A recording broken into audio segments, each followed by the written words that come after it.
Shalom, puji nama Tuhan. Mari kita mau belajar kebenaran firman Tuhan pada pagi hari ini. Sehingga kebenaran firman Tuhan yang menolong kita bahwa apa yang Tuhan mau dalam kehidupan kita adalah kita bisa menggenapi. Kalau kita melihat akhir-akhir ini permasalahan hidup kita, itu pasti masih ada, setuju ya? Kita tahu bahwa kehidupan kita tidak jauh dari yang pada namanya sebuah permasalahan. Kalau kita melihat di dalam kitab Mazmur, kita melihat bahwa permasalahan yang terjadi dalam kehidupan kita itu dengan nyata Mazmur mengatakan, Mazmur menuliskan, dan hal itu kita alami. Saya memberi satu kata pada pagi hari ini, tema kita adalah tentang frustasi. Pernahkah kita jemaat Tuhan mengalami yang namanya sebuah frustasi dalam kehidupan kita? Coba tanya sama kanan kiri kita, pernah enggak engkau mengalami frustasi dalam hidupmu? Pernah enggak kita mengalami yang namanya frustasi dalam kehidupan kita? Kalau kita mengalami akhir-akhir ini, kita mengalami yang namanya frustasi dalam kehidupan kita, maka kita perlu belajar bahwa apa yang Tuhan mau dalam kehidupan kita. Saya mengangkat satu kata yang akhir-akhir ini menjadi satu dilema. Frustasi itu membuat orang menjadi merasa dirinya kecewa, merasa dirinya marah. Kalau sebuah kata frustasi itu kita melihat pada Kamus Bahasa Indonesia, itu digambarkan tentang bagaimana perasaan kita itu kecewa, kita marah, kita cemas, kita mulai putus asa, kita mulai merasa ketakutan. Sebuah penelitian mengatakan dari 7 orang data yang ada, orang yang mengalami kekecewaan atau misalnya mengalami yang namanya amarah, tidak bisa mengontrol emosi, yang muncul adalah tingkat bunuh diri itu menjadi sesuatu hal yang tinggi. Orang memilih untuk mengakhiri hidupnya dikarenakan permasalahannya adalah mengalami yang namanya frustasi. Anda dan saya pernah mengalami yang namanya frustasi dalam kehidupan pekerjaan kita.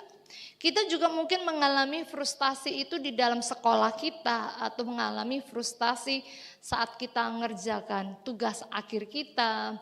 Kita mengalami frustasi di dalam keluarga kita. Banyak hal saudara dan saya alami ketika kita mengalami frustasi. Akhirnya kita memilih jalan yang terbaik menurut pandangan manusia. Yaitu adalah mereka mengakhiri hidupnya.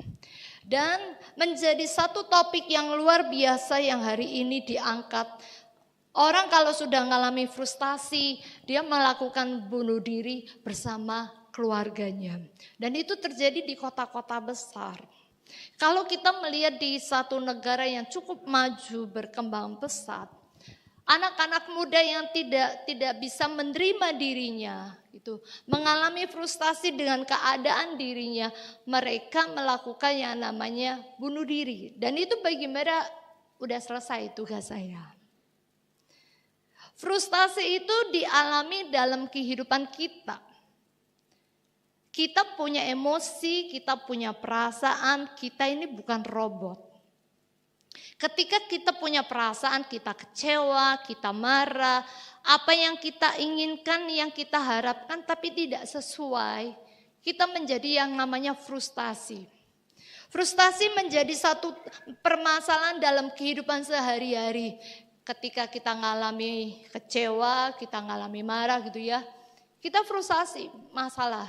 Kok nggak selesai-selesai sih? Hutang nggak selesai-selesai, pekerjaan nggak selesai-selesai, dosen ngasihin tugas akhir nggak selesai-selesai. Akhirnya kita frustasi. Kalau kita frustasi yang terjadi adalah kita cuma bisa menangis. Pernah? Mungkin jemaat Tuhan atau kita secara pribadi kita ngalami di satu titik di mana kita ngalami frustasi. Terus kita nggak bisa ngapa-ngapain. Dan ujung-ujungnya kita bisa masuk kamar gitu ya, kita menangis gitu. Terus pernah nggak kita ketika kita kecewa kita berkata, Engkau baik Tuhan. Aku bersyukur Tuhan Engkau baik. Itu tidak mudah buat kita. Tapi kalau pagi hari ini saya mengangkat sebuah kata frustasi dari sudut pandang yang berbeda. Seringkali kita frustasi terhadap masalah yang terjadi. Terhadap pekerjaan kita yang mungkin kita dituntut, kita ditekan sama atasan gitu. Itu menimbulkan yang namanya satu kekecewaan, kita mengalami satu yang amarah di dalam kehidupan kita. Tapi pagi hari ini kita mau buka di dalam Mazmur pasal yang ke-37. Ayat yang pertama sampai ayat yang ke-40. Satu pasal ini saya menggambarkan tentang yang namanya frustasi. Saya ulangi, kenapa saya pagi ini mengangkat dengan satu topik. Ketika kita membaca Mazmur pasal 37, ayat yang pertama sampai ayat yang ke-40, itu digambarkan tentang satu kebahagiaan orang fasik. Kalau kita melihat perikopnya dikatakan orang fasik itu mengalami kebahagiaan. Orang fasik itu mengalami kemakmuran. Orang fasik itu mengalami kesuksesan. Tetapi itu menjadi kita sebagai orang benar, kita menjadi orang percaya. Terkadang-kadang kita berkata Tuhan menyelidiki, gua marah loh Tuhan. Gua bisa beribadah tapi gua kok gak kayak dia ya. Benar gak? Seringkali kita frustasi sama masalah, oke lah. Dosen boleh tekan saya, oke lah. Bos boleh tekan saya ngalami frustasi, oke lah. Tapi ketika kita memandang orang fasik itu bahagia, orang fasik hidupnya sukses, orang fasik hidupnya berhasil. Tetapi kita orang benar, kita orang percaya, hidupnya cuma begini-gini aja. Sebenarnya kalau kita mencoba melihat secara nyata, orang percaya itu enggak ada hari libur, benar? Hari Minggu kita masih bangun lebih pagi loh. Kita masih beraktivitas seperti kita bekerja. Apalagi kalau yang pelayanan pagi sampai sore. Itu bagaikan seperti pekerjaan yang setiap hari kita masih melakukan sesuatu. Tapi ketika kita melihat seseorang, dia hidupnya berhasil. Toh gak pernah ke gereja. Toh ya hidupnya berhasil sukses banget. Ujung-ujungnya kita ngalami frustasi yang mungkin saya boleh kasih satu kata tambah. Frustasi secara rohani lah. Tetangga kita, dia bisa memiliki semua hal dalam kehidupannya. Dia bisa mencapai sebuah target. Sedangkan kita udah setia pelayanan, kita udah setia beribadah gitu ya. Kita mulai membanding-bandingkan. Lalu kita ngalami yang namanya kecewa. Terus ngapain juga ya gue pelayanan? Terus ngapain juga ya gue beribadah? Secara gak langsung frustasi secara rohani itu mulai muncul dalam benak-benak kita. Mungkin kalau kita tanya, kamu lagi frustasi? Enggak lah, enggak bah, biasa-biasa aja gitu. Tapi kalau kita menyelidiki hati kita melihat diri kita, kebahagiaan orang fasik, itu dituliskan, wow. Berapa orang yang di media sosial mulai memunculkan apa yang dia miliki, apa yang dia peroleh, kesuksesan, keberhasilan. Boleh sih kita bisa jadikan itu menjadikan berkat kesaksian kita di media sosial. Tapi seringkali secara hati kita ngalami kecewa. Kok ikut Tuhan susah sekali ya? Kok ikut Tuhan berat sekali ya? Sehingga apa? Kita mengalami yang namanya sebuah kata frustasi. Saya mencoba menggali atau mencoba memberikan satu garis besar.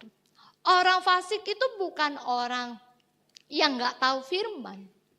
Orang fasik itu dia tahu keberadaan Tuhan, tetapi pada dalam kehidupannya dia tidak mengakuinya.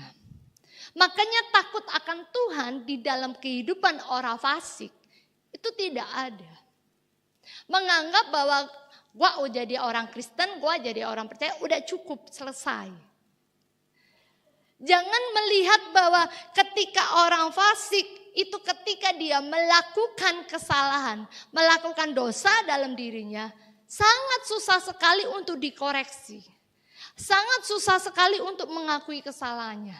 Coba kalau kita melihat rekan-rekan pekerjaan kita atau rekan-rekan pelayanan kita. Udah tahu salah tapi enggak ngaku. Terus pikiran kita berkata nih, enggak tahu diri deh dia. Tahu tempe itu enak, bisa dikonsumsi sama badan kita. Tapi tahu diri itu penting. Orang fasik digambarkan orang yang berdosa tapi gak mau ngakui. Orang fasik juga dikatakan adalah orang yang tidak beriman. Tapi dia tahu ada Tuhan. Ketika orang fasik tahu keberadaan Tuhan. Dan dia menganggap bahwa apa yang Tuhan perintahkan, apa yang Tuhan ajarkan. Itu tidak penting. Makanya takut akan Tuhan tidak ada dalam kehidupannya orang fasik. Kita harus pahami bahwa ketika Anda frustasi, Anda kecewa, Anda marah sama orang fasik yang kehidupannya, kebahagiaannya begitu luar biasa. Frustasi kita mulai selidiki apa yang terjadi. Secara jujur pribadi kita, secara manusia, kita bisa kecewa, Tuhan. Kok hidup mereka lebih enak ya? Bisa liburan, gak beribadah gitu. Kita mulai membanding-bandingkan, akhirnya kita mulai marah. Kita mulai kecewa. Karena orang fasik lebih memilih jalannya adalah untuk dirinya sendiri. Orang fasik lebih memilih jalannya untuk bagaimana saya keberhasilan diri saya. Saya menggambarkan orang fasik itu sangat berbahaya. Makanya di perikop Mazmur pasal yang ke-30 dikatakan begini. Kebahagiaan orang fasik itu semu. Apa itu semu? Sesuatu hal yang palsu. Sesuatu hal yang sebentar. Sesuatu hal yang tidak nyata. Tetapi di media sosial itu begitu diagung-agungkan gitu. Pernah lihat? Kadang secara pribadi, ih enak ya. Punya rumah, punya mobil, ih enak banget ya. Kayaknya gampang banget sih loh. Mencapai sesuatu hal itu kayaknya kok gampang banget ya. Gajinya puluhan juta gitu. Aduh gampang sekali sih gitu loh. Saudara dan saya jemaat Tuhan, kita harus memahami kalau tidak, maka kita akan kecewa sama diri kita sebagai orang percaya.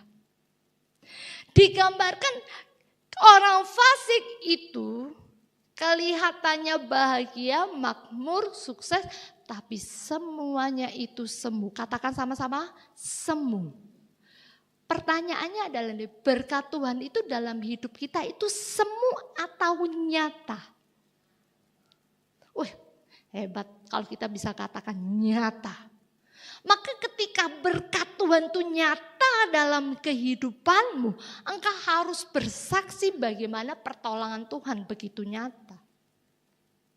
Saya kembalikan ketika kata semu muncul.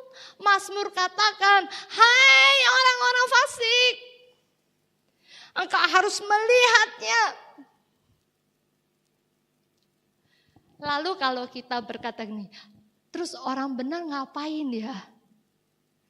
Orang benar ngapain ketika kita tahu bahwa diri kita menerima berkat yang begitu nyata sedangkan mereka semua?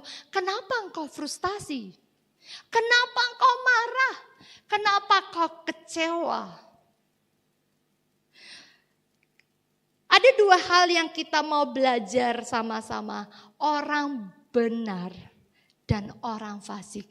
Coba kita lihat Mazmur pasal yang pertama. Ayat yang kedua sampai ayat yang ketiga. Silakan pembaca firman Tuhan. Mazmur pasal yang pertama. Ayat yang ke-1 sampai ayat yang kedua sampai ayat yang ketiga. Yuk.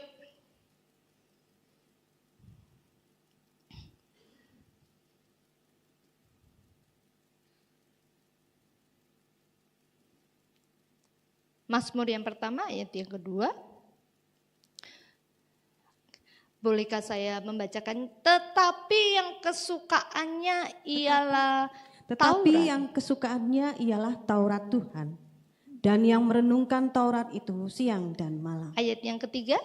Ia seperti pohon yang ditanam di tepi aliran air, yang menghasilkan buahnya pada musimnya, dan yang tidak layu daunnya, apa saja yang diperbuatnya berhasil. Jangan dilihat kata berhasilnya.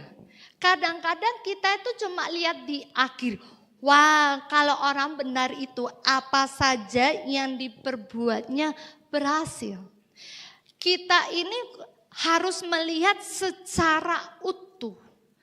Keberhasilan orang-orang benar bukanlah seperti orang fasik yang semu. Keberhasilan kita sebagai orang yang benar, orang yang percaya, kita harus tahu bahwa ayat yang kedua dikatakan begini. Tetapi yang kesukaannya ialah Taurat Tuhan, yang merenungkannya.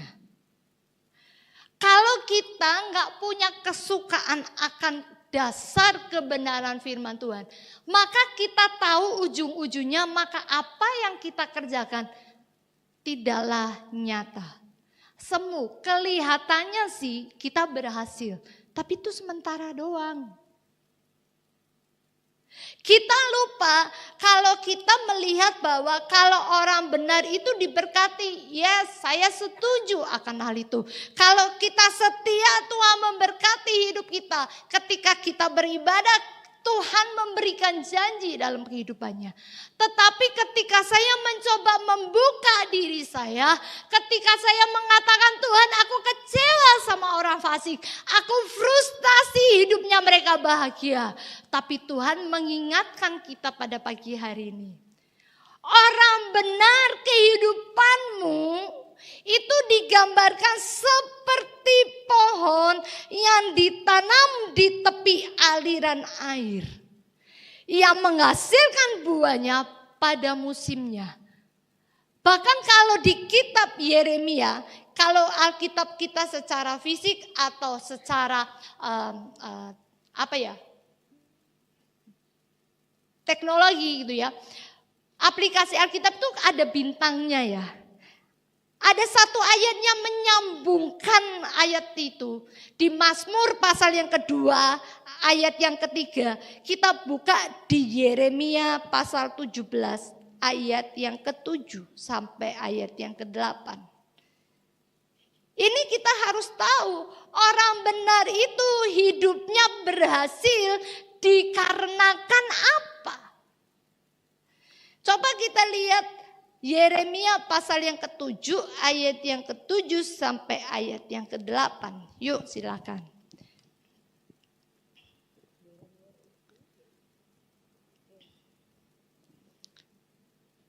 Yeremia pasal yang ke-17, bolehkah saya membantunya terlebih dahulu? Oh udah.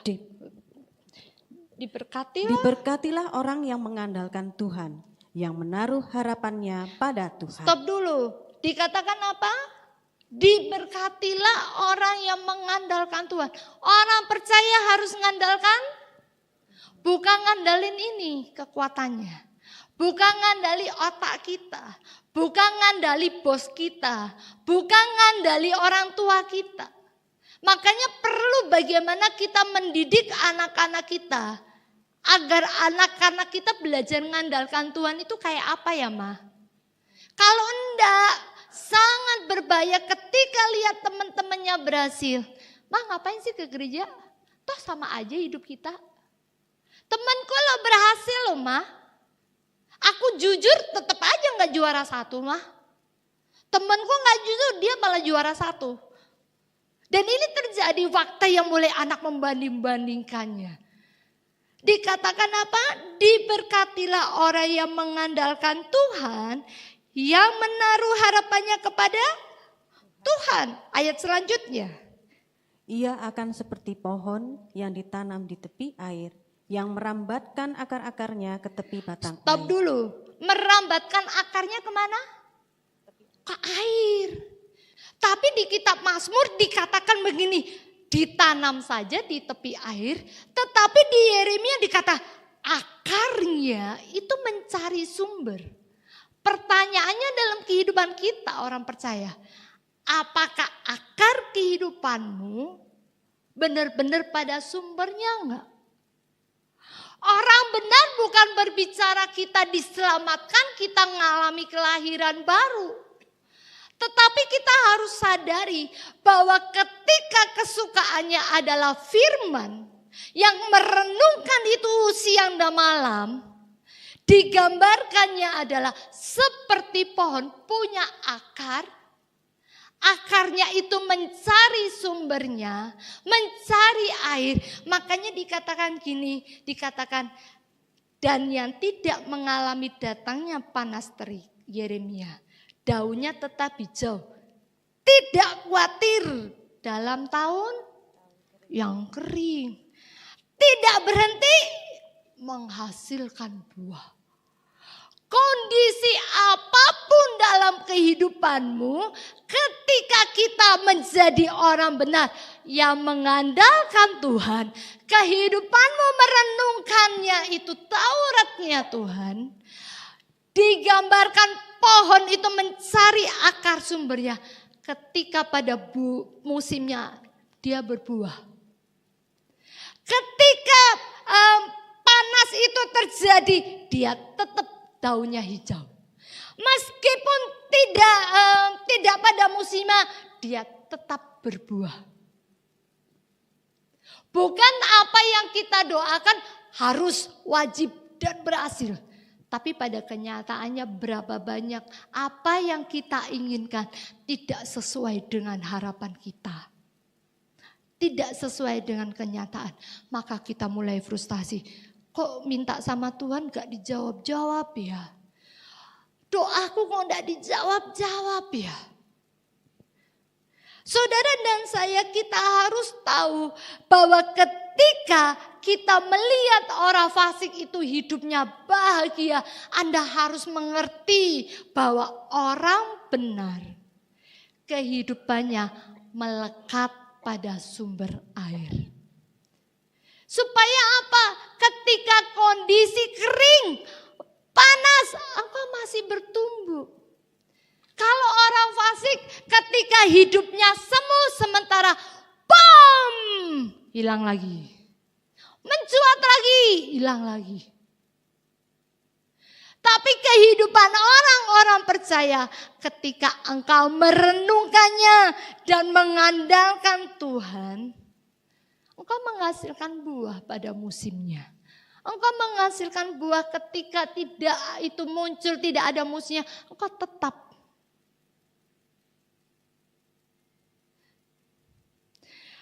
Mazmur pasal yang pertama digambarkan. Orang percaya engkau harus menaruh dirimu kepada sumber air yang benar. Bahkan ketika kita mencoba kitab Mazmur, kita buka di Mazmur pasal yang ke-73. Itu tentang pergumulan, tentang pengharapan Mazmur Asaf. Pernah baca kan hal itu? Mazmur Asaf pun kecewa ketika orang fasik itu hidupnya benar, tidak ditemui sakit, badannya begitu mengalami kemakmuran. Saudara dan saya diingatkan ketika kita mengalami frustasi dikarenakan engkau kecewa dengan mereka. Maka pagi hari ini engkau harus belajar.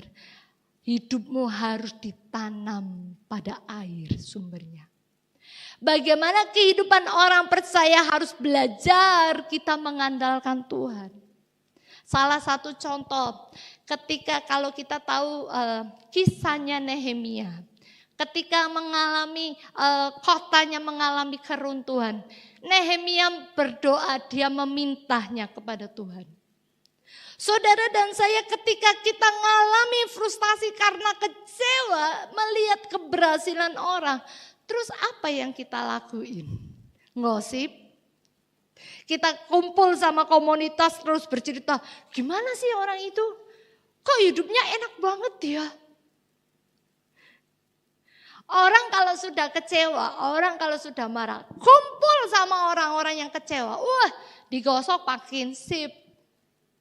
Bagaimana tambah sakit hatinya, cemburunya.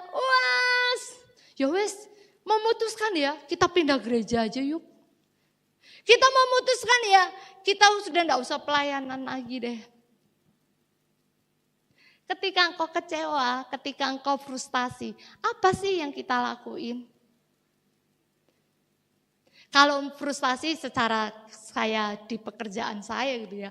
Orang kalau sudah kecewa, aduh sakit hati gitu ya. Harus ditolong, harus diterapi gitu ya. Itu tidak mudah. Coba perhatikan saudara Mazmur yang ke-37 ayat yang pertama. Saya tidak akan membaca secara keseluruhan ayat ini.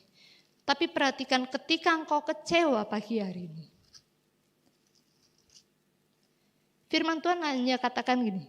Jangan marah karena orang yang berbuat jahat. Jangan kita iri hati kepada orang yang berbuat curang.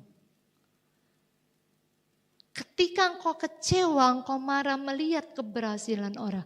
Firman Tuhan ajarkan jangan engkau marah dan jangan engkau iri hati melihat keberhasilan mereka.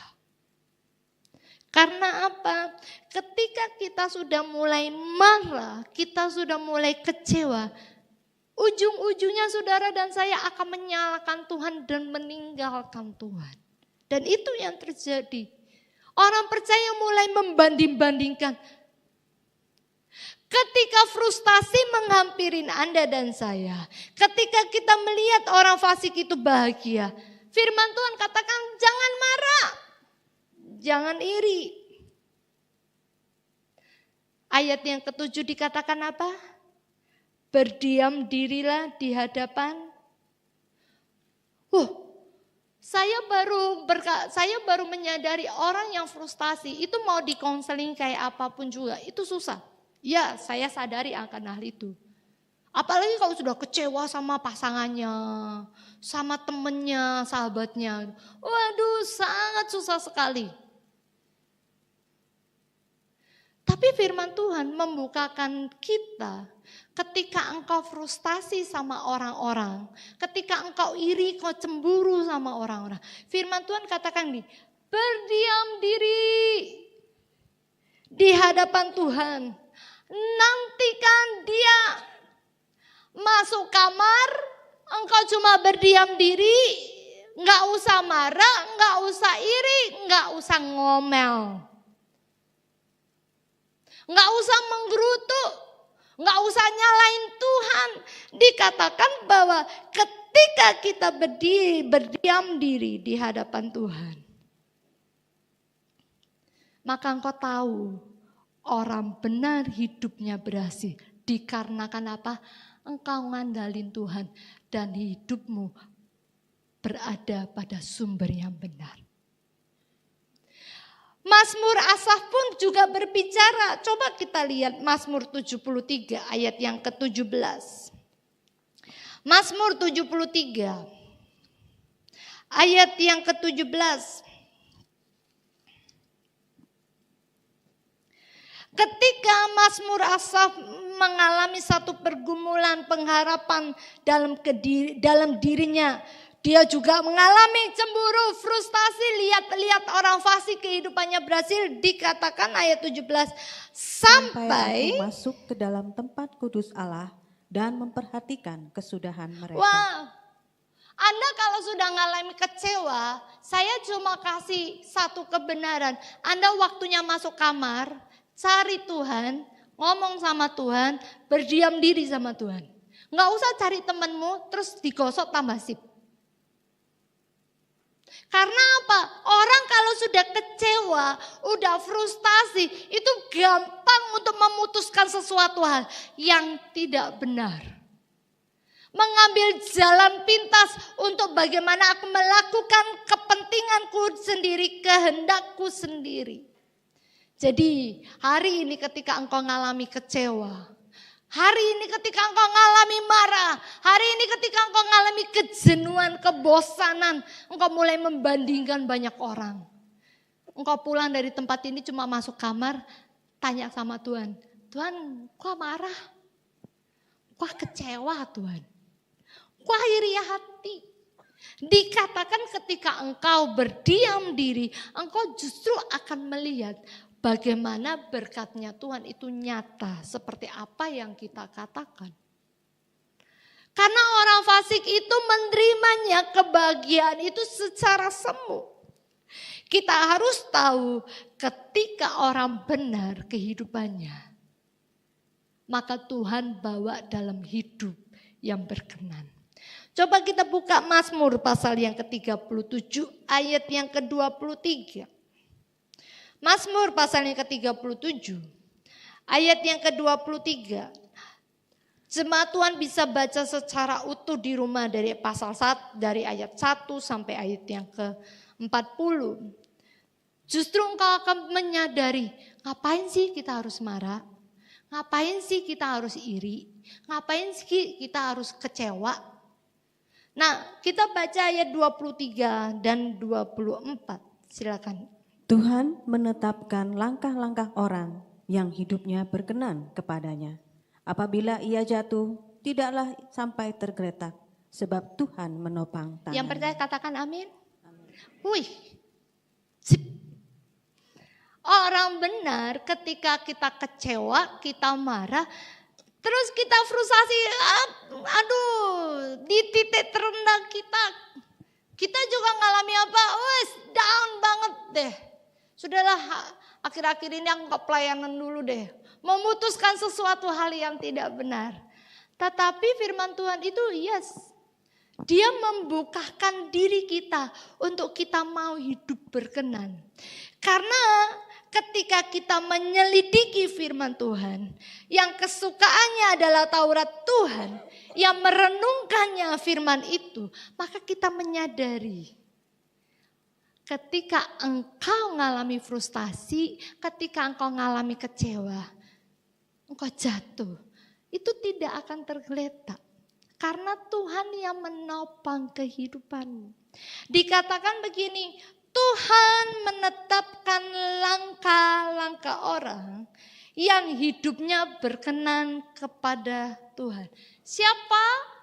Kalau kita melihat tokohnya Alkitab, orang yang hidup berkenannya Raja Daud. Dia ngelakuin kesalahan enggak? Kesalahannya besar loh, ambil istrinya orang. Kesalahan Daud sangat besar.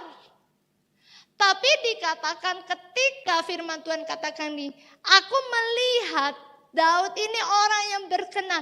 Kok bisa jadi pemimpin, jadi raja dalam kehidupannya? Maka kita harus tahu bahwa orang benar itu dibawa dalam kehidupan yang berkenan.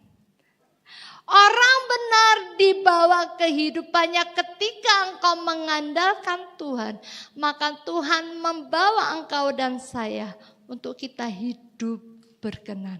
Makanya firman Tuhan katakan ini, Tuhan menetapkan langkah-langkah orang yang hidupnya berkenan. Kepada Tuhan ketika ia jatuh, ia tidak sampai tergeletak. Sebab Tuhan yang menopang tangannya. 3 poin penting. Dikatakan orang yang hidupnya berkenan adalah memiliki iman. Anda dan saya adalah diproses Tuhan untuk hidup kita semakin berkenan karena kita memiliki iman. Ibrani pasal yang ke-11. Ibrani pasal yang ke-11 ayat yang ke-5 sampai ayat yang ke-6. Tapi saya membacakan ayat yang ke-6. Tetapi tanpa iman tidak mungkin orang itu berkenan kepada Allah. Sebab barang siapa berpaling kepada Allah, ia harus percaya bahwa Allah ada. Dan bahwa Allah memberi upah kepada orang-orang yang sungguh mencari Dia. Jadi orang yang berkenan ketika kita ngalamin jatuh tidak akan tergeletak. Karena orang yang berkenan dia punya iman kepada Tuhan ketika dia sungguh-sungguh mencarinya. Satu contoh yang luar biasa adalah Henok. Kita tahu di ayat yang ke-5 digambarkan Henok itu orang yang berkenan kepada Allah. Dia mencari Tuhan itu setiap hari. Makanya Henok diangkat. Orang yang berkenan adalah tandanya dia memiliki iman. Ketika kita tahu bahwa kita memiliki iman kepada Tuhan. Makanya dikatakan apa? Ketika engkau mengandalkan dan berharap pada Tuhan. Apa yang kita kerjakan, buahnya berhasil. Iman menjadikan gambaran hidup kita. Kita nggak menaruh keberhasilan kita, kesuksesan kita kepada sesuatu hal yang sementara di bumi. Atau sesuatu hal yang fana. Tetapi kita menaruh iman kita kepada Tuhan. Yang kedua adalah ketika orang benar, hidupnya apa? Ngakui dosa. Ketika kita ngelakuin kesalahan, apakah Roh Kudus menegur kita dan kita mau mengakuinya? Secara jujur, secara pribadi, setiap hari kita pasti melakukan sesuatu hal yang dosa yang kita lakukan. Makanya kita butuh pengampunan itu tiap hari. Tapi bukan berarti Anda dan saya hidup dalam dosa terus loh. Tapi kita menjaga bahwa diri kita ketika Tuhan menegur kita, kita dijumpai dosa. Kita mau berubah hidup kita. Sama seperti Kisah Rasul pasal yang ke-13 ayat 22. Ketika Daud yang melakukan kesalahan di dalam 2 Samuel. Ketika Daud melakukan kesalahan dan dia ditegur sama Nabi Nathan. Tuhan katakan di Kisah Rasul, firman Tuhan katakan di Kisah Rasul pasal 13 dikatakan gini. Daud itu orang yang berkenan. Apakah akhir-akhir ini kita orang benar? Kita mengakui kesalahan kita. Jangan jadi orang yang sombong rohani. Karena orang yang sombong rohani, dia tidak akan mengakui kesalahannya. Ujung-ujungnya seperti orang fasik. Orang fasik melihat keberhasilannya. Apa yang dia kerjakan, keinginannya berdasarkan keinginannya sendiri. Dia tahu sih ada Tuhan. Dia tahu sih ada kebenaran Tuhan. Tetapi hidupnya apa? Tidak mau menaatinya. Yang terakhir, orang benar adalah kita mau melakukan kebenaran. Yuk kita baca. Roma pasal yang ke-8. Ayat yang ke-8 sampai ayat yang ke-9.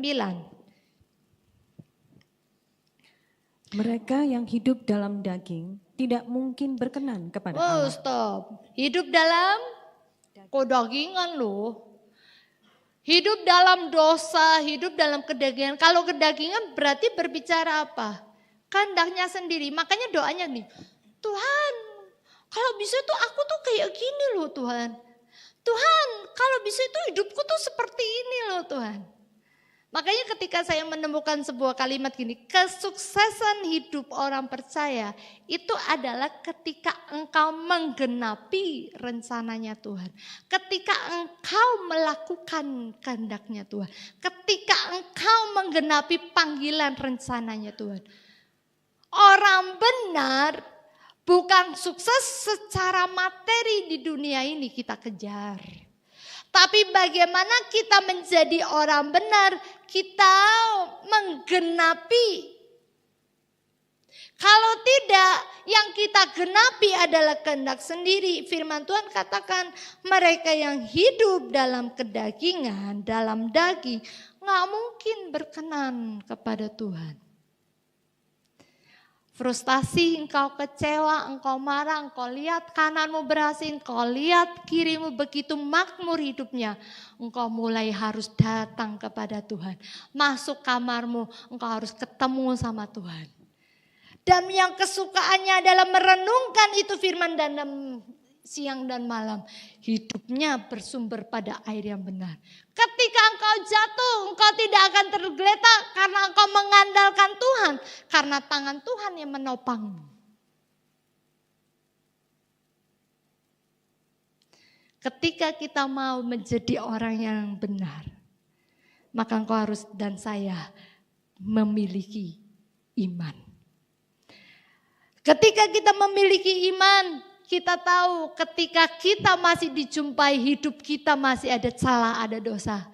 Izinkan Roh Kudus menegur diri kita. Karena ketika kita tahu, ketika Tuhan menegur Anda dan saya, justru itu mengarahkan Anda dan saya jemaat Tuhan untuk melakukan kehendak Tuhan.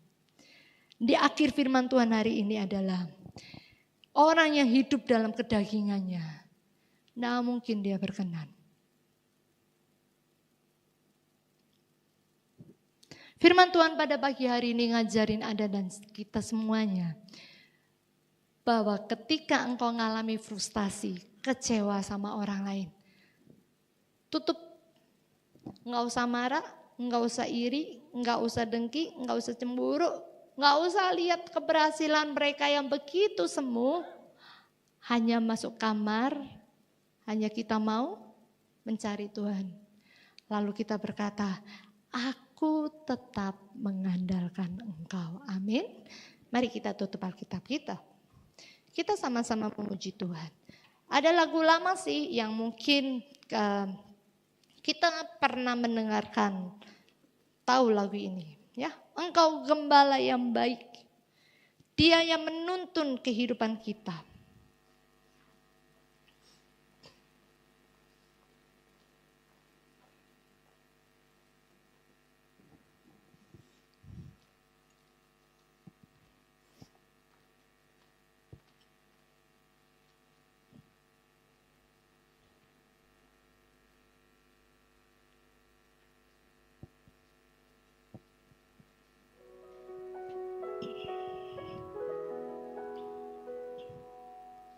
Engkau gembala yang baik,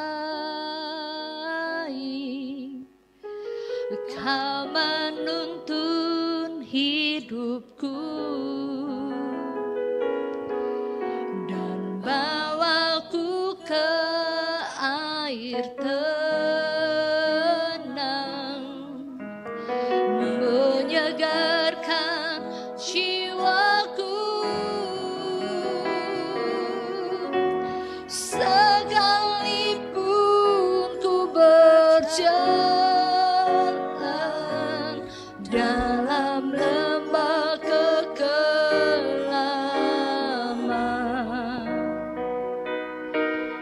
tak akan gentar ku melangkah, sebab Engkau beserta. Percaya nggak bahwa Tuhan itu baik dalam hidupmu? Engkau akan dituntun kepada air yang benar, pada sumbernya. Sehingga ketika kita berjalan dalam lembah kegelaman, engkau nggak akan pernah takut.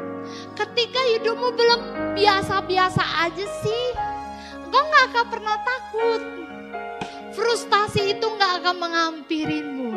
Karena Tuhan punya cara sendiri agar hidupmu berkenan kepada Tuhan. Bukan mengejar secara fisik, materi di dunia ini. Karena semuanya akan hilang, semuanya akan kita tinggalkan. Tapi ketika engkau mengandalkan Tuhan, Dia akan bawa hidupmu. Mari kita menyanyikan, Tuhan bawa hidupku melangkah kepada air yang benar. Engkau gembala yang baik, Kau menuntun hidupku dan bawaku ke air benar, menyegarkan jiwaku. Sekalipun ku berjalan dalam lembah kekelaman,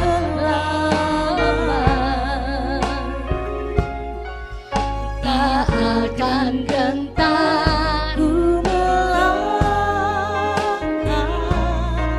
sebab Engkau besertaku.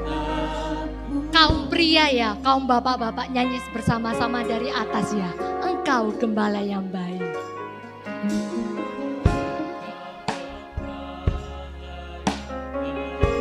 Nyanyikan dengan iman percayamu kepada Tuhan.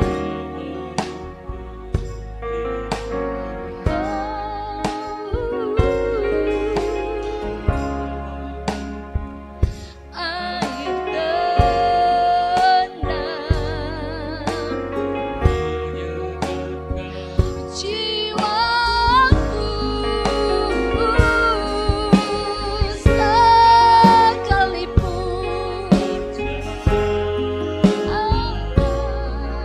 dalam lembah kegelapan.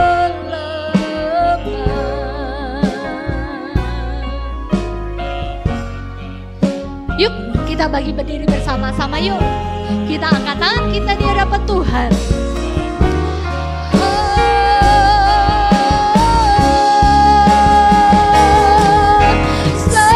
Sekalipun ku berjalan dalam lembah kekelaman, ya Tuhan, tak akan gentar ku melangkah, sebab Engkau beserta. Sekalipun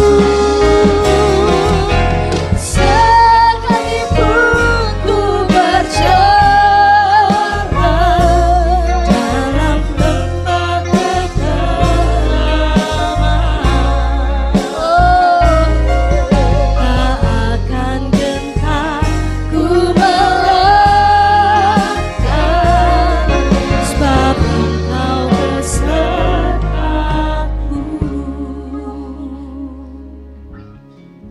Firman Tuhan katakan ketika engkau akhir-akhir ini kecewa, engkau cuma datang sama Tuhan. Engkau cuma bisa angkat tangan, Tuhan, tolong aku. Aku sedang berjalan dalam lembah yang kelam. Bahkan aku melihat kesendirian dalam kehidupan. Saya nggak mau pakai perasaan, tapi aku merasakan hari ini Engkau sedang berjalan tertatih-tatih. Engkau sedang berjalan dalam lembah kelam. Terkadang Engkau cuma bisa menjerit, berseru, Tuhan, apa yang harus aku lakuin? Seperti Mazmur Asaf, dia kecewa lihat orang lain. Seperti Mazmur pasal yang ke-37, ketika melihat keberhasilan orang fasik, dia mulai kecewa. Kok enak ya hidupnya? Pagi hari ini kau cuma andalkan Tuhan. dan kau mengangkat tanganmu. Karena orang benar ketika jatuh, Tuhan yang akan menopangmu. Ketika engkau berjalan dalam lembah kekelaman, Tuhan menyertaimu. Engkau dibawa dalam hidupmu semakin berkenan kepada Tuhan. Sekali lagi katakan yuk, sekalipun. Sekalipun ku berjalan dalam lembah, Tuhan yang bukain jalan. Tak akan gentar ku melangkah, sebab Engkau beserta. Sekali lagi dengan hatimu yang berseru berkata, sekalipun ku berjalan dalam lembah kekelaman, tak akan gentar ku melangkah, sebab Engkau besertaku. Lebih sungguh kita mau angkat kedua tangan kita. Perlindungannya nyata. Sekalipun ku berjalan dalam lembah kekelaman, tak akan gentar ku melangkah, sebab Engkau besertaku. Sebab Engkau beserta. Sebab Engkau beserta melangkah, sebab Engkau besertaku. Katakan tanganku gentar. Tak akan gentar ku melangkah, sebab Engkau besertaku.